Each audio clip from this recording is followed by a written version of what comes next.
So hello everybody, today we're going to do my first review on a product, and I chose this product because it has a lot of controversy on the internet. Before I bought it, I watched a lot of reviews and the opinions are split. There are some people who absolutely love this palette and there are other people that are like, it's not that good. So we're going to review the Huda Beauty Rose Gold palette.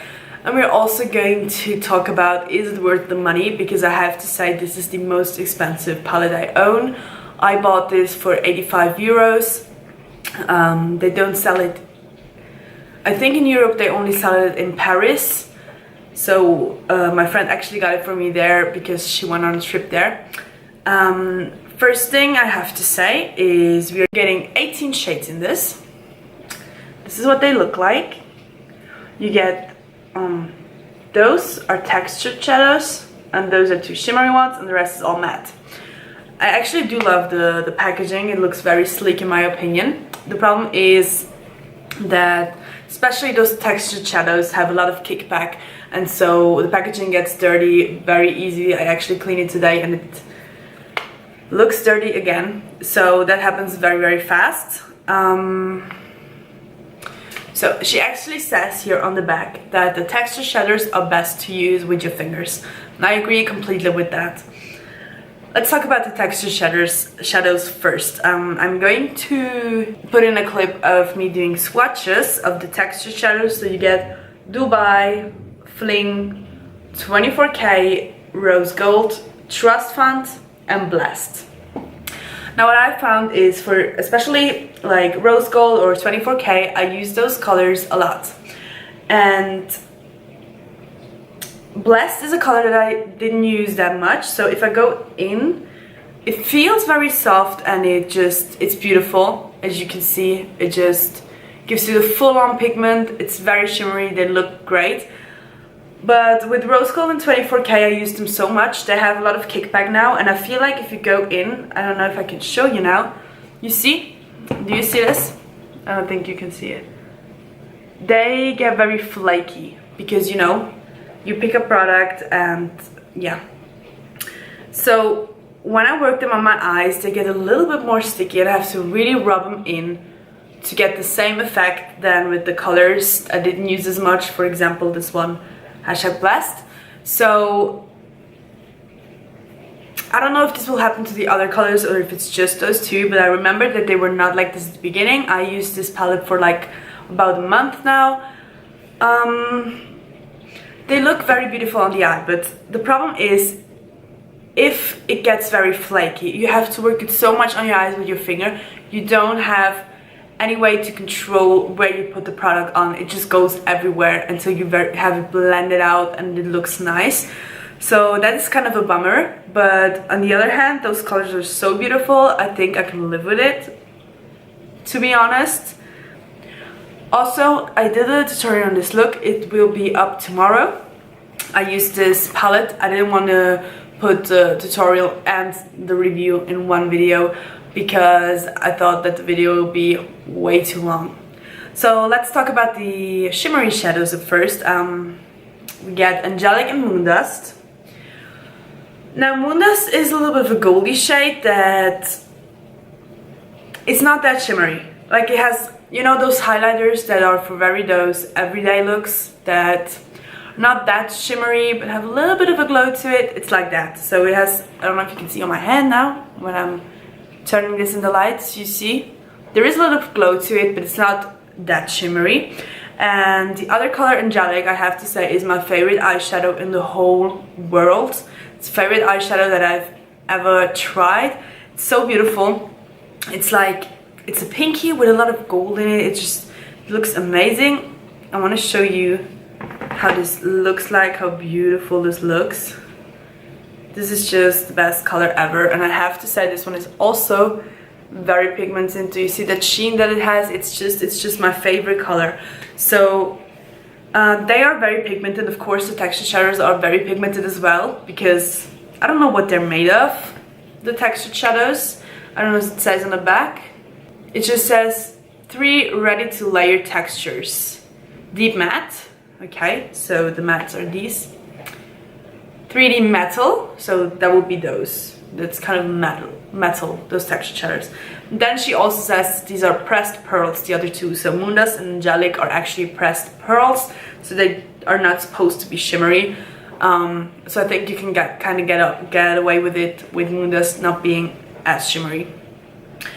Now I'm going to swatch you the matte formulas first. So we get Bossy, Flamingo, Shy, Sandalwood, Henna, Maneater, Cocoa, Suede, and Black Truffle.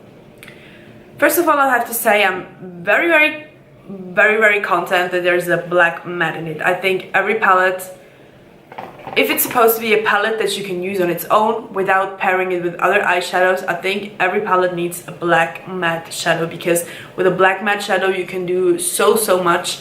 So I'm very glad that this is in here. It's also a very good matte black. I have to say, yeah, I'm just saying it straight out. Do you see the black on my hand? I'm saying it straight out. These matte shadows don't swatch that well. But on the eyes they're beautiful. I don't know how to explain it, that's just the way it is. So don't really go for the swatches, better watch my tutorial, there you can see better how they perform. So Black Truffle actually swatches like this, but if you just pick it up on your hand, it just looks like straight up black. Let's destroy your brush. I use black with this one. Just going to do a quick swatch with the brush right here. So as you can see, can you see? Will it focus? Yes, as you can see, it gets very black when you pick it up with a brush. So I think these actually swatch better with brushes, or they swatch the best when you have them on your eyes yourself. So a lot of people were complaining that the mattes are not as blendable. I have to agree, there are shadows that are more blendable than those. A lot of Urban Decay shadows, not all. Some Too Faced shadows, definitely not all. Jeffree Star is kind of up in the same alley with this one, talking about the blendability. So what can I say about this? You have to do some work to blend them, but then they look very nice, and it's not even that much work, so it's not like a very bad eyeshadow. They're just normal eyeshadow. So I do really honestly think that for the price she could have made them more buttery, a bit more creamy, so that it will be easier to blend them out. But on the other hand, those textured shadows are something so new, something so innovative, and they look so great. I don't know what it costs to bring them out, so maybe the price is actually worth it and we just don't know it. I'm not saying that the price isn't worth it right now, not yet. What I truly absolutely love about this palette is not only the black in here, which just indicates that you can make a whole look with just this palette. And the thing is, you can not only make one whole look, you can make a daytime look, a natural look, you can go full-on glam like I did. For especially here with Sandalwood, Henna, Shy, Cocoa, Suede, you can do so natural looks. It's amazing. And then you have like Moondust to give you a little bit of a shimmer, but not too much for an everyday. Angelic, which gives you a little bit of more shimmer if you're wanting to up your game a little bit. And then those textured shadows which just take you all out everywhere. I remember when I first wore this palette, I was just so intrigued by those textured shadows. I did a cut crease like today. I just did the simple cut crease with like Maneater, Flamingo and stuff, and then I went in with every single textured shadow there is and made an ombre on my eyes. And it was my birthday and we went out with my friends, and it was like, my friends were saying, oh, your makeup is beautiful, and the boyfriend of a good friend of mine came up to me and he was a man, so, and he told me, your eyelids are popping. And he really, I know we speak German here, but he used the word popping, and I was like, okay, if a guy tells me my eyelids are popping, then they are popping. So I really love this palette. The price is kind of okay. I think kind of, I would wish it would be a bit less expensive. Like, as I already mentioned, I don't know if those textured shadows were really expensive to make or something like that, but just with the quality of the matte shadows, and also that thing with the textured shadows getting flaky and harder to apply, I think there should have been some consistency in those flakiness.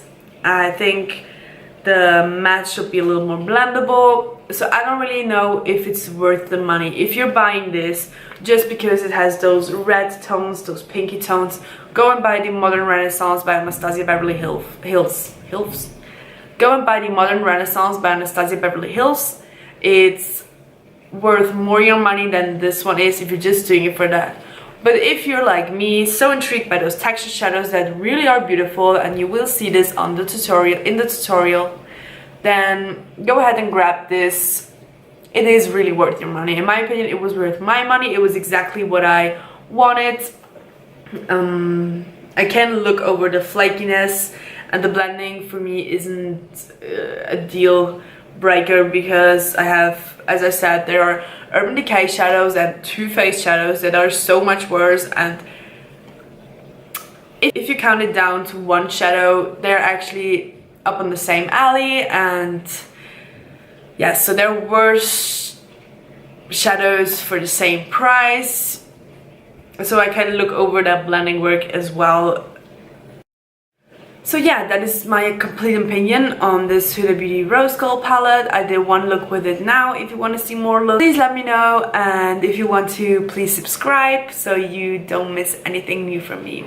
Have a very nice day and see you next time.